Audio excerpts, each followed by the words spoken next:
ஒரு ஊரில் ஒரு வில்லேஜ் இருந்துச்சு. அந்த வில்லேஜோட பேர் லேக் ஷோர். அந்த வில்லேஜில் நிறைய மக்கள் வாழ்ந்துட்டு வந்துட்டு இருந்தாங்க. அதே வில்லேஜில் தான் ஒரு பர்சன் இருக்காரு. அவர் பேர் ஆலிவர். அவர் அந்த வில்லேஜில் ஒரு டீ ஷாப் வச்சுருக்காங்க. என்னதான் அந்த வில்லேஜில் நிறைய டீ ஷாப் இருந்தாலும் ஆலிவரோட டீ ஒரு ஸ்பெஷலான ஒரு டீயாக இருக்குது அங்கே இருக்க மக்களுக்கு. அதுவும் ரெய்னி டேஸ்லாம் சொல்லவே தேவையில்ல. எப்பயும் பீப்புள் வரதை விட ரெய்னி டேஸில் அதிகமாக ஆலிவரோட டீ குடிக்க வருவாங்க. ஆலிவர் போடுற டீயோட ஸ்மெல் அந்த வில்லேஜ் ஃபுல்லாக ஸ்ப்ரெட் ஆகும். என்னதான் அந்த வில்லேஜில் நிறைய டீ ஷாப் இருந்தாலும் பீப்புள் எல்லாமே ஆலிவரோட கடைக்கு மட்டும்தான் வந்து டீ குடிப்பாங்க. ஒரு நாள் எப்பயும் போல் ஆலிவர் டீ போட்டுட்டு இருந்தாங்க. அப்போ ஒரு ஸ்மால் ட்ராப் ஆஃப் ரெயின் வந்து விழுந்ததை ஆலிவர் பார்த்தாங்க. பார்த்த உடனே உட்டெல்லாம் எடுத்து நெருப்பு மூட்ட ஆரம்பிச்சிட்டாங்க. கொஞ்ச நேரத்திலேயே அவர் கடை ஃபுல்லாக மக்கள் வர ஆரம்பிச்சிட்டாங்க. நான் முதல்ல சொன்ன மாதிரி நார்மலாக அவரோட கடையில் டீ போகிறத விட ரெய்னி டேஸில் அதிக பீப்புள் ஆலிவர் கடையில் டீ வாங்கி குடிப்பாங்க. பீப்புள் எல்லாருமே ஆலிவரோட டீ வாங்கி அதில் இருக்க ஒவ்வொரு சிப்பையுமே ரொம்ப ரசித்து குடிக்க ஆரம்பித்தாங்க. கொஞ்ச நேரத்துலேயே மழையுமே ரொம்ப அதிகமாக வர ஆரம்பிச்சிருச்சு. அவர் ஆல்ரெடி அந்த உட்டெல்லாம் வச்சு ஃபயர் மூட்டினார்ல, அதில் போய் பீப்புளெலாம் நின்று அவங்களோட டீயை என்ஜாய் பண்ண ஆரம்பித்தாங்க. ஆலிவர் அங்கே இருக்க மக்கள் எல்லாரும் அவரோட டீயை ரசித்து குடிக்கிறத பார்த்து ரொம்பவே சந்தோஷப்பட்டார்.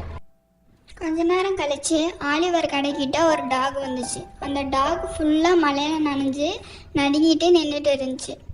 அதை பார்த்து ஆலிவர் அந்த டாகை தூக்கி அதில் இருக்க தண்ணியை ஃபுல்லாக ஒரு கிளாத்தில் ட்ரெயின் பண்ணி அந்த டாகை பேம்பர் பண்ணி வச்சிட்டு இருந்தார். அதுக்கப்புறம் ஆலிவர் அந்த டாகுக்கு சிம்பான்னு பேர் வச்சாங்க. அந்த சிம்பா ஆலிவர் எங்கே போனாலும் பின்னாடியே ஃபாலோ பண்ணிகிட்டு இருக்கும். ரொம்ப அஃபெக்ஷனோட ஆலிவர் கிட்ட ரொம்ப க்ளோஸாக இருக்கும். இந்த வில்லேஜில் நிறைய டீ கடை இருந்தும் எதனால் பீப்புள் எல்லாருமே ஆலிவர் டீ கடைக்கு வராங்கன்னு. ஏன்னா ஆலிவர் அவரோட டீயை ரொம்ப பர்ஃபெக்டாக சரியான இன்க்ரீடியன்ஸில் போடுவாங்க. அது மட்டும் இல்லாமல் கைண்டாக ரொம்ப அஃபெக்ஷனேட்டாக அவரோட டீயை சர்வ் பண்ணுவார்.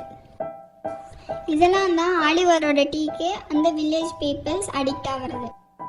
நம்ம என்ன ஒர்க் பண்ணுறதுங்கிறது முக்கியம் இல்லை, அந்த ஒர்க்கை நம்ம எந்த அளவுக்கு இன்ட்ரெஸ்டிங்காக ரொம்ப லவ்வோடு பண்ணுறோமோ அந்த அளவுக்கு தான் அந்த ஒர்க்கோட அவுட்புட்டு வரும். இதுக்கு பெஸ்ட் எக்ஸாம்பிள் ஆலிவர் தான். என்னதான் அவரோட டீ அவர் பர்ஃபெக்டாக போட்டாலும் அதை சர்வ் பண்ணுற விதம்னு ஒன்று இருக்குது. ரொம்ப ஹாப்பியாக கைநாட்டடோட ஒவ்வொரு பீப்புளுக்கும் பார்த்து பார்த்து சர்வ் பண்ணுவாங்க. அது மட்டும் இல்லாமல் டீயுமே ரொம்ப இன்ட்ரெஸ்டிங்காக ஒரு எக்ஸ்ட்ரா லவ்வோட அந்த டீ போட்டு தருவாங்க. அதுதான் அவரை இந்த அளவுக்கு கொண்டு வந்திருக்கு. இதுவே ஆலிவர் என்னதான் பர்ஃபெக்டாக டீ போட்டாலுமே ரொம்ப கோவத்தோடையும் வேண்டாம் வெறுப்போடையும் பீப்புளுக்கு சர்வ் பண்ணால் கண்டிப்பாக பீப்புள் ஆலிவரோட டீ தேடி வரமாட்டாங்க. ஆலிவர் பர்ஃபெக்ஷனையும் தாண்டி எக்ஸ்ட்ரா கேரோட ஒவ்வொரு டீயும் போட ஆரம்பித்தாங்க. கொஞ்ச நாள் கழித்து ஆலிவரோட டீ ரொம்பவே ஃபேமஸாக ஆரம்பிச்சிருச்சு. ஆலிவர் அண்ட் சிம்பாவோட கம்பெனியன் ரொம்பவே க்ளோஸ் ஆக ஆரம்பிச்சிருச்சு. அவங்களோட பாண்ட் ஒரு அன்பிரேக்கபிளாக மாறிடுச்சு. ஆலிவரோட ஹார்ட் ஃபுல்லாக ரொம்ப சாட்டிஸ்ஃபைடாக ரொம்ப ஹாப்பியாக இருக்கார்.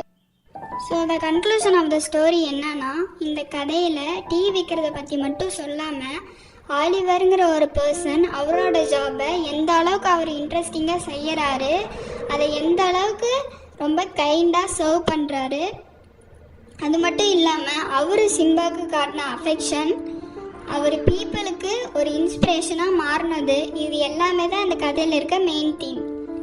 So the moral of the story என்னன்னா, நம்ம ஒரு ஜாபோ இல்லை ஒர்க்கோ பண்ணும்போது அதை ரொம்ப வேண்டாம் வெறுப்பாக கோவத்தோடு பண்ணாமல் ஹாப்பியாக அதை எப்படி இன்ட்ரெஸ்டிங்காக கொண்டு போகலாம், ஒரு இன்ட்ரெஸ்டோடு அந்த ஜாப்பை பண்ணும்போது கண்டிப்பாக அது சக்ஸஸ் தான் ஆகும். ஸோ அந்த ஸ்டோரியை பார்த்துட்டு இருக்க லிசனர்ஸ் நீங்களும் உங்களோட ஜாப்பை ரொம்ப இன்ட்ரெஸ்டிங்காக ஒரு எக்ஸ்ட்ரா லவ்வோடு பண்ணுங்கள். கண்டிப்பாக அது சக்ஸஸ் ஆகும். இந்த ஸ்டோரி உங்களுக்கு பிடிச்சிருந்ததுன்னா மறக்காமல் லைக் பண்ணிடுங்க, சப்ஸ்கிரைப் பண்ணிடுங்க, பக்கத்தில் இருக்க பெல் ஐக்கானும் கிளிக் பண்ணிடுங்க. தேங்க்ஸ் ஃபார் வாட்சிங்.